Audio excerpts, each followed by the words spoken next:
I made the teaser, I made the promise, and also I do remember the huge success, like the absolutely mind-blowing success that my DoomZ K9 video made. So I'm finally coming back. I'm bringing you guys the full DoomZ deck profile. This is probably what I would consider my favorite way of playing DoomZ, and I don't know if it's the best overall, but it is definitely what I feel is just the most consistent and the most successful. There are a couple of things I would change, but I also don't have the cards to make the changes, but I'll get to those in a moment. But standard 40 card main deck, you don't want to run any more because you want to see as much of your engine as possible. But yeah, let's get into it, and I'll see if I can help you guys out by explaining my choices on some numbers. That is an extra deck piece. Alright, so let's start on the main deck. So we're running 3 copies of DoomZ Zero Drastia. The reason why I'm running 3 copies, a lot of people run 2. I prefer to run 3 because the more hands where you can actually see Drastia, the more versatile your combo can be, and the more options that you have. So if you have Drastia, you don't have to worry about using your next card, DoomZ Amalf. You don't have to rely on it to search the Drastia. A lot of the times, I would open the hand of Drastia and Amalf, and then I would just normal summon Amalf, use it to get Jupredo instead, and then I would just scale Jupredo and then just Drastia off. So having 3 copies of Drastia always comes up. It is so good. But 2 copies of Amalf and 3 copies of Ilara. I easily think Ilara is the best starter. I don't think you should go for anything else. Ilara is, in my opinion, the best starter. It's very powerful. It gives you a lot of options, a lot of things to do. You can set raiders, you can set change, you can set the equip spell. One of my favorite, I'll get to the equip spell in a moment, but I'll show you one of my favorite things with the equip spell. But I personally find Ilara is the best starter. Next up is, but hands down, the best card full stop of the deck. And that is Jupredo. The fact that this card is a common blows my mind. This card should not be a common. The power of this card should make it a secret rare. This card should be a secret rare. Like, it is so unbelievably powered. It is the most broken card in DoomZ. Hands down the best card. If you have Jupredo in your hand, you almost are always going to be in an advantageous position. Now, I'm not saying you win the game on the spot, but it is so unbelievably powerful going first and second to have Jupredo, especially going second if you have Jupredo in hand. Jupredo is so unbelievably strong. It's treated as a face-up card for Drastia. You can pop it and one of the small guys to trigger their effects, so you go +2 at the end of the chain, and you don't even have to use your normal summon. It's unbelievable. Plus, it's a card removal. Plus, it's any card removal. Does not target. Does not have to be face-up. Does not have to be a spell or a monster. It is so unbelievably powerful. Jupredo is amazing. Moving on, next we're going to play a little bit of the Power Patron cards. We're going to be playing the 1 Vidolium and in Tangent, the 1 copy of Medius. A lot of people say, cut Medius. Don't cut Medius. Listen to me right now. Do not cut Medius. Medius is so unbelievably powerful. A lot of the times, I would have Medius either in my starting hand or I would search it during my combo if I've hard drawn the Vidolium. And then I would just get rid of the Medius. I would just get rid of it, so that way a search that I have made, that I could have made with something else, it just gives me a card that I couldn't use. So at that point, oh, what's this? A card that I don't want to use. Let me just banish it off of the field spell, or let me just attach it to the guy that I summoned off of Jupredo, the Big Xyz guy. There's so many options for you to be able to use, just dispose of useless cards in your hand, and we'll get to ways to get rid of them in a moment. Next up, we're going to be running the standard 1 copy of Power Patron DoomZ. It's good. Power Patron DoomZ is definitely good. You can't cut the card. You definitely can't cut the card, but if you're seeing it in your starting hand, it's normally not the greatest. There are things you can do with it in your starting hand, but it's normally not the best. You normally want to either destroy it from your deck, or special it to the field from your deck. In the opening hand is not great. It's not awful. It is not awful. this is the only card that says if this card is destroyed, full stop. So if you've hard bricked, you can just normal summon this guy and go battle phase. And then when it's destroyed, you can then just go +1. Now, it depends on what other cards you have in your hand. But something that I actually did, because, well, I'll get to it. I'll get to it in a moment. But there's a side deck card that actually works well with that exact same strategy I mentioned of going battle phase with Power Patron DoomZ. I'll share that in a moment. Finally to round off were the Engine Monsters. We're running a Therian King Regulus. You search it off the combo. You're always going to have a machine in the graveyard, whether it's Jacrito, or the Power Patron, or some of your Xyz guys. You're always going to have something in the graveyard that you can keep going, so really nice to have. That is going to be the most of the monsters. Also, I am very close to getting the max rarity of the DoomZ cards. I need one more copy of this guy, and 2 more of a guy that you'll see very soon. I'm almost got there. I'm almost very max rarity. I love this deck so much. It's just so much fun. But anyways, we're going to be moving on to the DoomZ spells and trap cards. We're going to start off with DoomZ Change, the card that came out in Burst Protocol. Again, another common card that its power level for the deck is it makes it way stronger than what a common normally is. This card is really strong. It destroys your DoomZ monsters to trigger their effects and get them in rotation. It destroys them from the deck, and your opponent cannot ash this card. This card is unashable, because since it's destroying from the deck, you're not technically searching. So this card can't be ashed. It is really, really powerful because it's really tough for your opponent to play any hand traps into it. Next up, we're going to be running the 3 copies of DoomZ Raiders. A lot of people say you can maybe cut 1 copy of DoomZ Raiders. I can understand why they would think that, because DoomZ Raiders by itself is not the greatest card to open with. Like, if you open DoomZ Raiders and nothing else, unlike Change, it's not a starter. DoomZ Raiders needs another DoomZ card to be able to work, so I can understand why people would say cut 1 of them. There is another card that I've decided to cut, though. I would still keep on 3 DoomZ Raiders, because just having Raiders, you place it face up, and then you Drastia pop it to summon something, you can at least end on a Drastias or keep going. So, keep 3 copies of DoomZ Raiders, it's really good. Next for the DoomZ equipped spells, we're going to go for the Doomdirk. This is the really strong, untargetable card. It's what makes the big boss monster, Drastea and Drastrius, so powerful, because it can't be targeted, and it's just really good. Next up is a new equipped spell, DoomZ Command Adrastea. This card is so versatile, and it's what I love about this card so much. You can equip this to your opponent's monsters. You destroy the equipped monster, which will be your opponent's monster, so you're getting rid of a monster on your opponent's field, but then you can summon a DoomZ from your hand, graveyard, or banishment. A lot of times, my opponents would go for like an SP or something to just banish my key cards that they don't want to be in rotation. But then I just go Adrastea, equip to their monster, and then I just pop their monster and reborn the guy from banishment. So it's really, really good because your opponent's really going to struggle to keep your cards out of rotation. And also, you can equip this card from your graveyard to a monster you control by paying life points equal to its level multiplied by 100. So it's a really strong recursion equip spell. It's the perfect equip spell that the deck needed. Doomdirk was already amazing, but it lacks the versatility that the Adrastea has. So Adrastea is really, really good for that. And finally, there's one more equip spell that we're running, and I know a lot of people think that it's actually related to a specific Floodgate version of the deck, Premature Burial.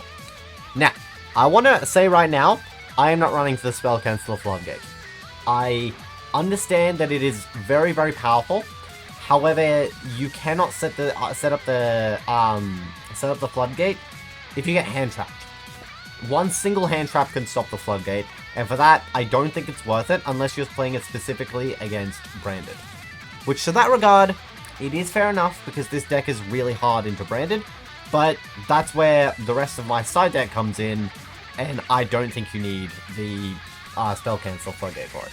But without the Spell Cancel Floodgate, is it still worth running Premature Burial? Yes. 100% it is still worth it. What makes Premature Burial so good is because it gives the deck a really strong grind game potential. The deck is really good at just setting up an unbeatable board and then just having your opponent try and out it. But Premature Burial if they do out it, and there are a few decks that can out it, for example, Sky Striker, if they've got a good enough hand, they can out it pretty easily. I've actually lost a fair few games because Sky Striker can just out the board with the engine pieces they have in their hand. Because the trap card, by the way, it doesn't stop any cards that say draw 1 or draw 2. So they just go Potted Desires or Radiant Typhoon Vision to draw 2 or whatever. They can still work under the draw trap card. That's why Sky Striker actually doesn't hard lose to DoomZ. But that's why Premature Burial is so good, because you can just equip it to any of your DoomZ names in the graveyard, resummon them, their effect is now immediately online to rank up and exceed summon. So Premature Burial is really good for the grind game. Normally, I like to side it out going second, when I'm going second, and say like, I've won the game, they want to go first. I normally side out Premature Burial, because going second, it's not really that good, but going first, it's really good for turn 3 if you can survive for that long. Next up, we're going to be running the Power Patron cards. We're going to be running 2 copies of Terminus and 1 copy of the Field Spell. I decided to cut Terminus, and there are a couple of reasons why. Sorry, my voice is a bit weird. I decided to cut Terminus because, well, 1 copy of Terminus, especially under Dimension Shifter. Look, I'll be honest, I hate Dimension Shifter. The card needs to be banned. But it's just too powerful, and you have to run it in this deck. So, yeah, Dimension Shifter... Jeez, what is wrong with my voice? Give me 1 second. Dimension Shifter, it's a really powerful card, and it hits so many decks this format. I hate the card. I think it's a very unfair and unbalanced card. It should be banned 100%. But... unfortunately, you kind of need to run it because this deck can play under Dimension Shifter, and as I mentioned, the Equip spell can summon back from banishment, so you just go through your combo, you just go play a low to the ground combo under your own D-Shifter, and then turn 3, you just summon the guys back off the Equip spell, and then you're good to go. I hate Dimension Shifter, but because I'm running it, I decided to go down to 2 copies of Terminus because you cannot activate Terminus under Shifter. So, under Shifter, you can't use Terminus, and also I would avoid going into Juprito wherever you can, because if Juprito leaves the field, it doesn't go to the face-up extra deck, it'll be banished. If Shifter is in play, Pendulum monsters will get banished, they will not be able to go to the extra deck. So, that's why I'm running 2 copies of Terminus. Don't cut Juprito. Juprito is still amazing, but yeah. Shifter is just too powerful. You can play under Shifter, you can set up a low to the ground board.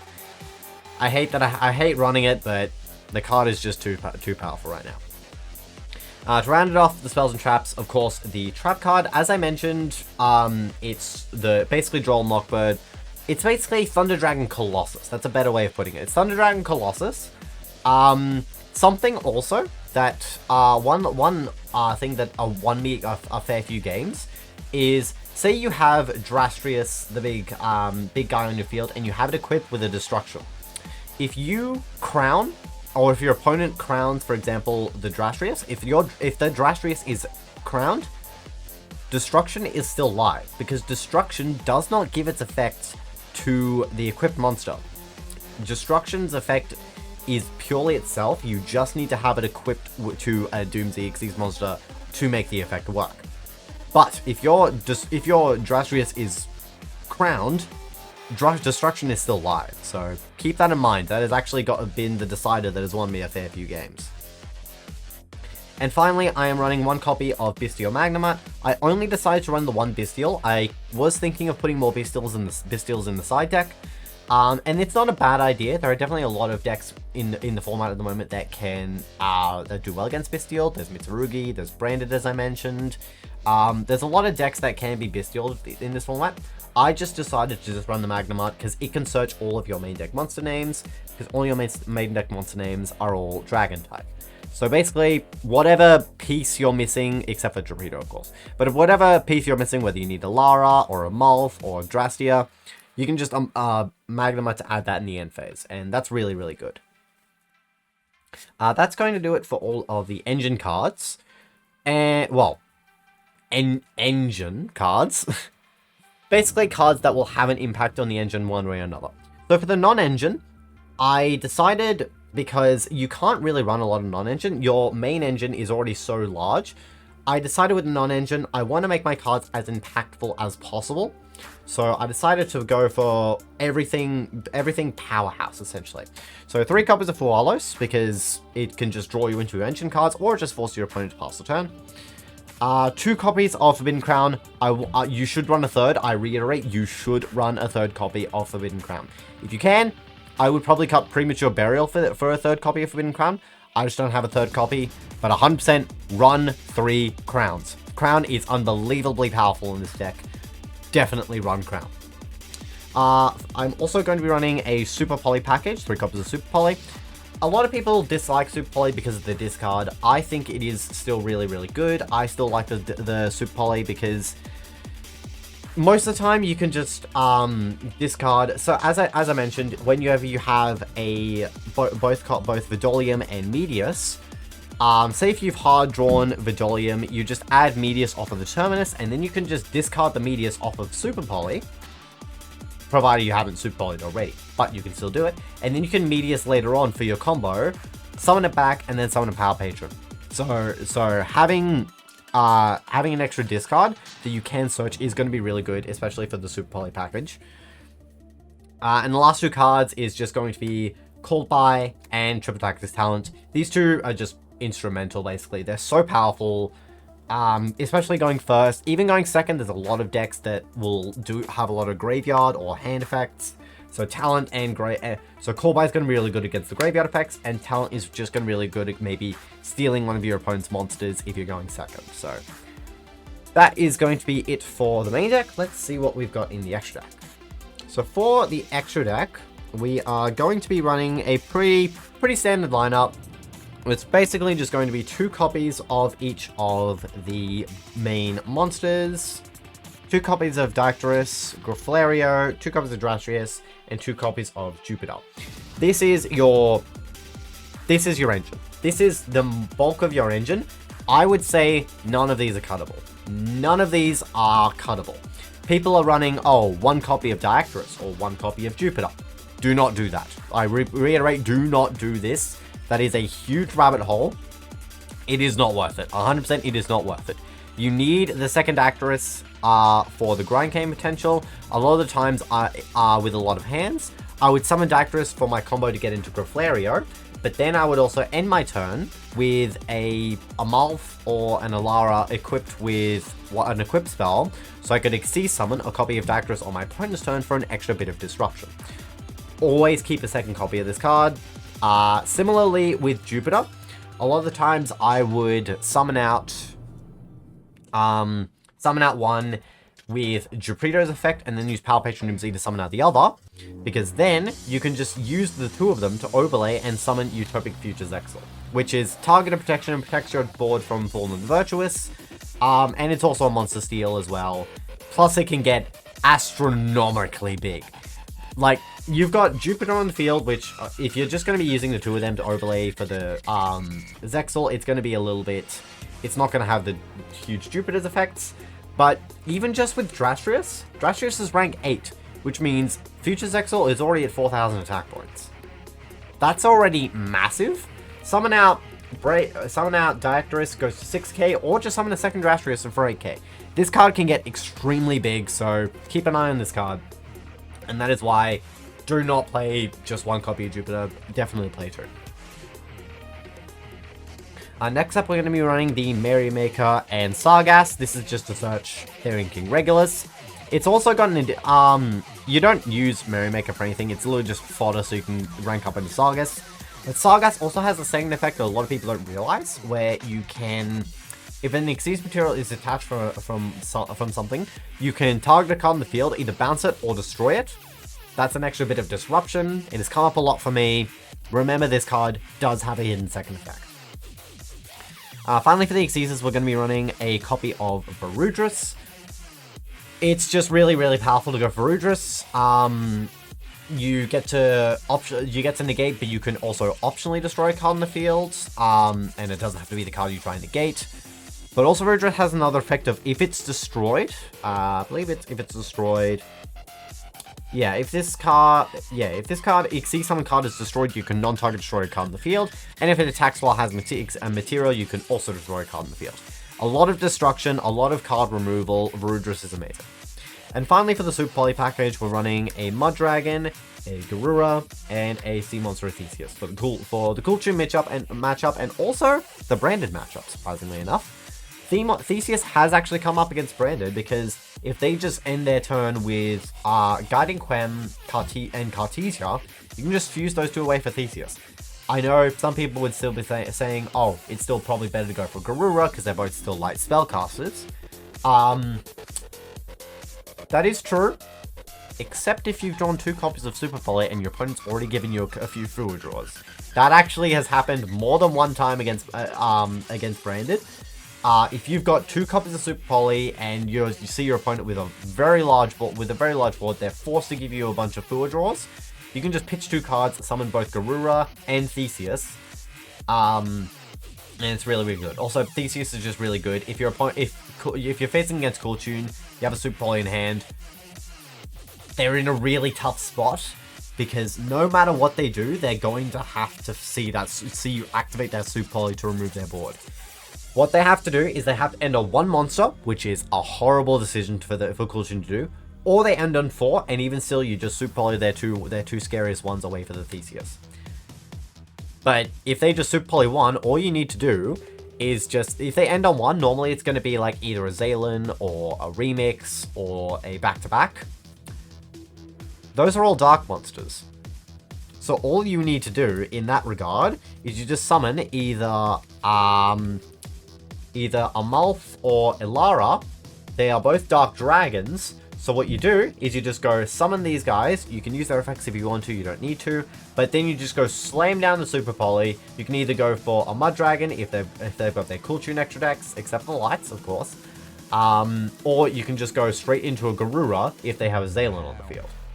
If that's the only monster they have left, you can just go into Garura. But that's why it's actually quite a little bit of a scary situation.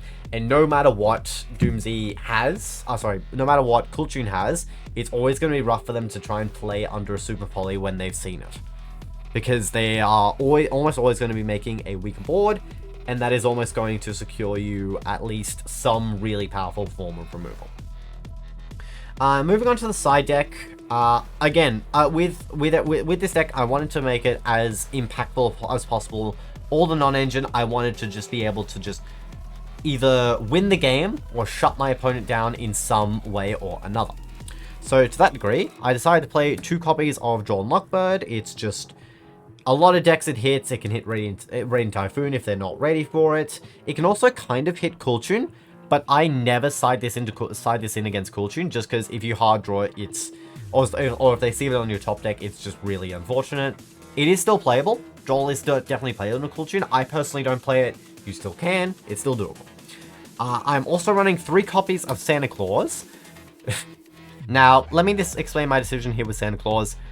I chose Santa Claus over Kaijus because if you draw multiple copies of Santa Claus, you can summon all of them. Unlike with Kaijus, your opponent can only control 1 Kaiju. You can give your opponent as many copies of Santa Claus as you want.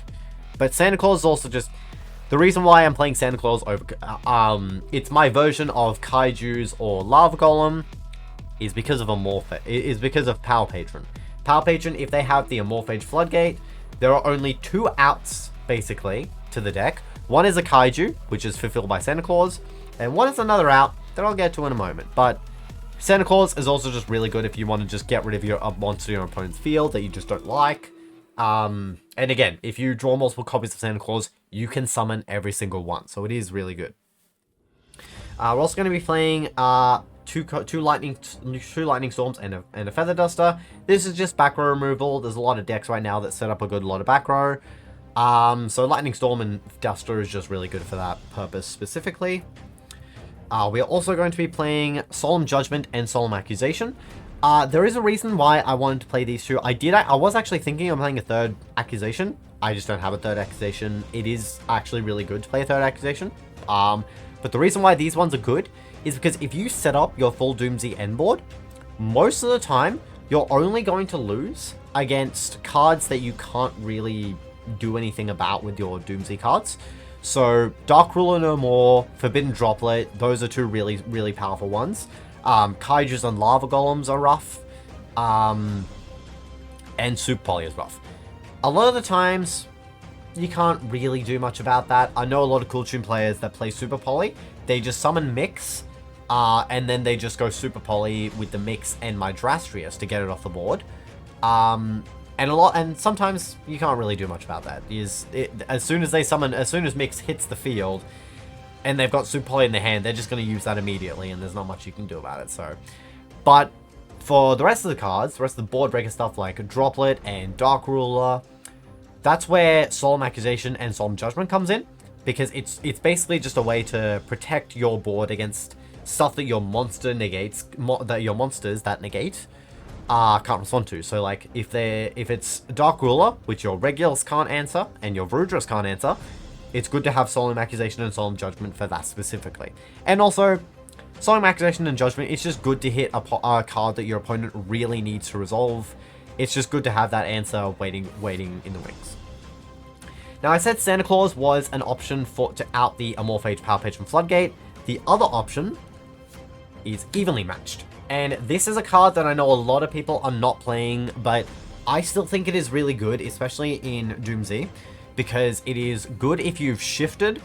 It is good if you have, It is good if you've shifted. It is good if you've forward and your opponents try just giving you a bunch of draws, or if they've just been forced into a low ground combo. Because what Evenly Matched does, it banishes and permanently removes a bunch of key engine pieces from your opponent's deck, which they're not going to get back because they're banished face down. And then you just use your combo and set up your full board in main phase 2. You pass your opponent. They've already gone through a lot of resources. Most of the times they will not have enough gas to out your full board if you've gone for Evenly. So Evenly is really, really good. Obviously, you know, you do need to be careful of if just people have a bunch of just generic Omni Negates. But if you can just play through those, force them out, then you can just evenly, or if you just Kaiju over them with the Santa Claus, then you can just go evenly, and then you're good to go. And for the final card in the side deck, because Branded is such a rough matchup, I decided to run a Dragon that Devours the Dogma.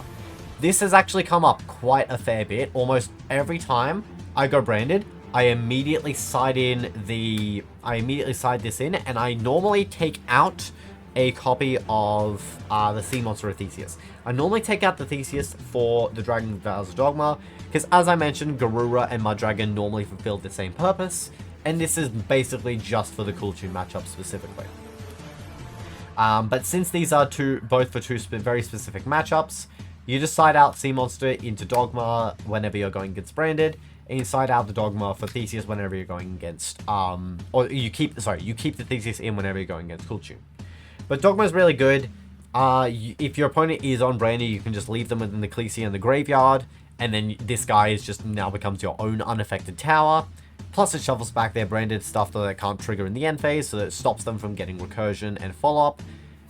Dogma is just really, really good. I was thinking of playing this in the main deck and also playing a Fallen the Virtuous package. The extra deck is too tight for that. I feel like you can only run either Fallen the Virtuous or Super Poly. I think Super Poly is a lot more impactful personally. That's why I'm running Dogma in the side deck as an extra Super Poly target specifically. But yeah, definitely a good card, definitely worth picking up because it is very impactful into Branded, which is by far your worst matchup. Branded is by far your toughest matchup. But that is pretty much going to do it for the DoomZ deck list. I love this deck. I absolutely love this deck to pieces. I have loved it. I have been playing it ever since it initially got released in Doom and Dimensions. I managed to find synergy with a lot of different decks. There was DoomZ Mitsu. I played DoomZ Mitsurugi. I played DoomZ K9. I played a lot of different strategies. Also, if you're wondering what the DoomZ Mitsurugi stuff is, tech is, you summon out any of your level 8s off of the Mitsurugi package, overlay 2 of them for Dragluxion, Divine Golden Shadow Dragon Dragluxion effect on summon adds you 7th Tachyon. 7th Tachyon reveals Star Seraph Sentry, Search Medius the Pure, Normal Medius, full DoomZ combo. Granted, this was before Blazing Dominion, where the new cards came out, like new Power Pitching cards, and a bunch of the other stuff as well. So, but yeah, this combo that I'm talking about, it did come out before a lot of the new cards. This was before all the Power Patron stuff, all the Blazing Dominion. But it was really fun to do because you had two engines that could kind of bridge into each other. So it was a really fun strategy. And I'm really happy that I can just play DoomZ as DoomZ. Because the deck by itself, I've always loved the deck. It's always been really fun to play. And I'm just happy that the deck is now pretty damn viable. It's one of the best decks at the moment, alongside like Branded and Cool Tune. Not sure how it's going to go into the Chaos Origins format. But I think it's still going to hold a fair bit of its weight into that format as well. If I'm just taking a guess at that point. But that's going to do it for this video. Hopefully you guys have enjoyed. Hopefully you guys love DoomZ as much as I do. Because, God, I love this deck. This deck is so much fun. Alright, that's going to do it. Hopefully you guys enjoyed. And I will be back very soon with another deck profile. This time, hopefully, a Chaos Origins deck profile. Alright, but anyways, that's going to do it. So until next time, guys. Have a happy rest of your day, everybody.